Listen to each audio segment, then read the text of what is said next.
दोस्तों, सिंधु दुर्ग से एक ऐसी खबर आ रही है जिसमें बताया जा रहा है कि 35 फुट ऊंची शिवाजी का जो पुतला है वो कोलैप्स कर गया है। अब इसमें आपको बताऊं एक इंटरेस्टिंग चीज क्या है। इस स्टैचू के इनॉग्रेशन में, उद्घाटन में खुद देश के प्रधानमंत्री नरेंद्र मोदी 6 से 7 महीने पहले पहुंचे थे और उन्होंने इसका उद्घाटन किया था।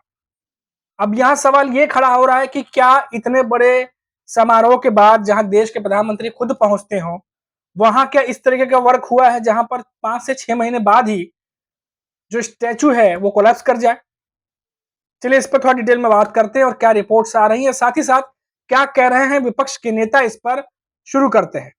नमस्कार दोस्तों, मेरा नाम है मनीष कुमार सिंह और मैं आपका स्वागत करता हूं 4 PM महाराष्ट्र में। दोस्तों, सिंधु दुर्ग जो डिस्ट्रिक्ट है वहां पर शिवाजी का पुतला, महाराजा शिवाजी पुतला 35 फुट ऊंचा जो है वो स्थापित था वहां पर। और 4 दिसंबर के करीब बताया जा रहा है 2023 में इसका उद्घाटन किया गया था, इनॉग्रेशन किया था, जहां देश के प्रधानमंत्री नरेंद्र मोदी पहुंचे थे और बड़े ही धूमधाम से जो है और कह सकते हैं कि समारोह का आयोजन किया गया था और यहाँ पर ये इनॉग्रेशन किया गया था।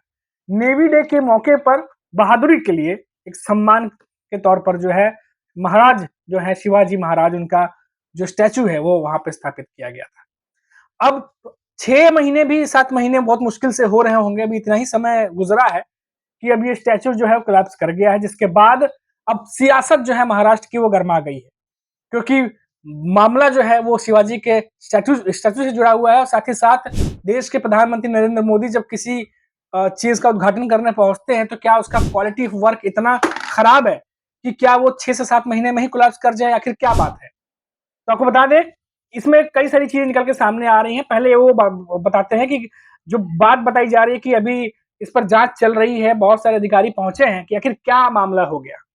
क्या पिछले कुछ दिनों से जो लगातार हवा चल रही थी, बारिश चल रही थी, क्या उसकी वजह से जो है ये असर देखने को मिला है। लेकिन जो विपक्षी हैं वो अब सरकार को घेरने पर लग गए हैं। देखिए, मामला ऐसा है कि हमेशा जो है वो हम देखते हैं कि महाराष्ट्र में जब भी कोई उद्घाटन होता है, कोई बड़ा कोई ऐसा ओकेजन होता है, तो वहां पर प्रधानमंत्री नरेंद्र मोदी जो है वो खुद पहुंचते हैं और उसका उद्घाटन करते हैं। और एक तरीके से हर एक चीज जो है हमने देखा कि कैसे बीच में अटल सेतु जब था उनका भी उद्घाटन करने के लिए आए थे, उसके बाद बीच में उनके दौरे भी हुए थे, उस समय तो लोकसभा चुनाव भी चल रहे थे। लेकिन अब इसकी जवाबदेही किसकी है। अगर शिवाजी का पुतला जो 4 दिसंबर 6 महीने पहले ही लगा, अगर वो कोलैप्स कर जाता है तो फिर उसकी जवाबदेही किसकी है, कोई जिम्मेदारी भी होनी चाहिए। अब जांच का विषय जो है उसको बताया जा रहा है, लेकिन इस दुर्घटना के बाद क्या किसी की जिम्मेदारी है जो सामने आकर के ये कहे कि हाँ हमने ये बनाया था और इसकी वजह से ये जांच के बाद हमारी जिम्मेदारी बनती है और इसीलिए ये हो गया। खैर अभी देखते हैं, आगे जांच के बाद मालूम चलेगा क्या क्या कुछ हो रहा है। लेकिन आपको बता दें कि अब क्योंकि उद्घाटन देश के प्रधानमंत्री नरेंद्र मोदी खुद वहां पहुंच के किए थे, तो अब ऐसे में अब तमाम विपक्ष के जो नेता हैं अब उन्होंने नरेंद्र मोदी और साथ ही साथ बाकी जो सरकार है, हमारी सरकार, उस पर निशाना साधना शुरू कर दिया है। अब देखिए जो रिपोर्ट्स आ रही है बताता हूँ क्या हो रहा है। अब जैसे एनसीपी, जो शरद पवार की एनसीपी है पार्टी, उसके जो स्टेट प्रेसिडेंट हैं और फॉर्मर मिनिस्टर भी हैं जयंत पाटिल, उन्होंने कहा है कि the state government is responsible for the collapse. जो राज्य की सरकार है वो रेस्पॉन्सिबल है, as it did not take proper care, the government paid little attention to the quality of work, it only focused on conducting an event where Prime Minister Narendra Modi was invited to unveil the statue. This Maharashtra government only issue new tenders, accept commissions and give contracts accordingly. तो ये तमाम बातें जो हैं उन्होंने कही हैं कि जो महाराष्ट्र की सरकार है वो ज्यादा इवेंट करने में उसका ध्यान रहता है, इवेंट ऑर्गेनाइज करने में ध्यान रहता है और जो क्वालिटी ऑफ वर्क है उससे समझौता किया जाता है। और साथ ही साथ जिस तरीके से टेंडर्स दिए जा रहे हैं, कॉन्ट्रैक्ट दिए जा रहे हैं, उसको लेके भी सवाल खड़े किए हैं। वहीं इतना ही नहीं, सिर्फ जयंत पाटिल ही नहीं बल्कि शिवसेना यूबीटी के जो एमएलए हैं वैभव नायक, उन्होंने भी गवर्नमेंट को क्रिटिसाइज किया है और कहा है कि ये जो तमाम नतीजे जो सामने आए हैं ये पुअर क्वालिटी ऑफ वर्क का नतीजा है और इसी तरीके से जो है काम हुआ है जिसकी वजह से आज ये स्थिति जो है पैदा हुई है। द स्टेट गवर्नमेंट में try to evade responsibility, people responsible for the construction और द स्टैचू जो कोलैप्स हुआ है उसके बारे में कह रहे थे, to be probed truly he said. तो तमाम जो चीजें हैं उसकी जांच करने की मांग अब कही जा रही है। तो ये मामला जो है काफी ज्यादा तूल पकड़ता जा रहा है। अभी हमने देखा था कि पिछले कुछ दिनों से जिस तरीके से महाराष्ट्र की मैं बात करूं, तो जो सड़कें थी, कई सड़कें ऐसी थी जो इसी मायावती सरकार के राज में जो है वो बनी थी, और हम देखा कि 6 से 8 महीने ही हुए होंगे कि तमाम सड़कों के परखच्चे उड़ गए इस बारिश के मौसम में।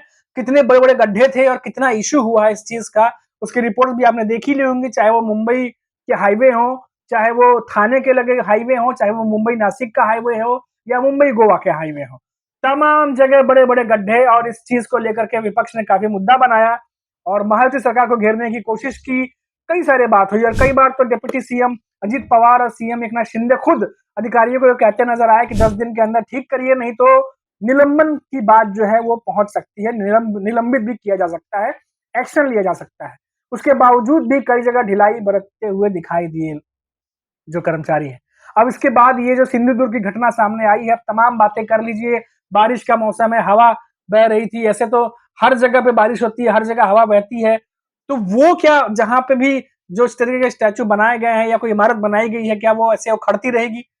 बहुत बड़े सवाल हैं जो सामने खड़े हैं। अब देखिए जांच जो चल रही है और जांच से उम्मीद है कि ईमानदारी से जांच की जाए, उसकी सही रिपोर्ट सामने आए कि आखिर क्या वजह रही। अगर पुअर क्वालिटी ऑफ वर्क इस मामले का जिम्मेदार है, तो जो भी कॉन्ट्रैक्ट जिसके पास गया था, जो लोग भी इसमें शामिल थे, उनके खिलाफ राज्य सरकार क्या एक्शन लेगी, ये भी अब देखना होगा।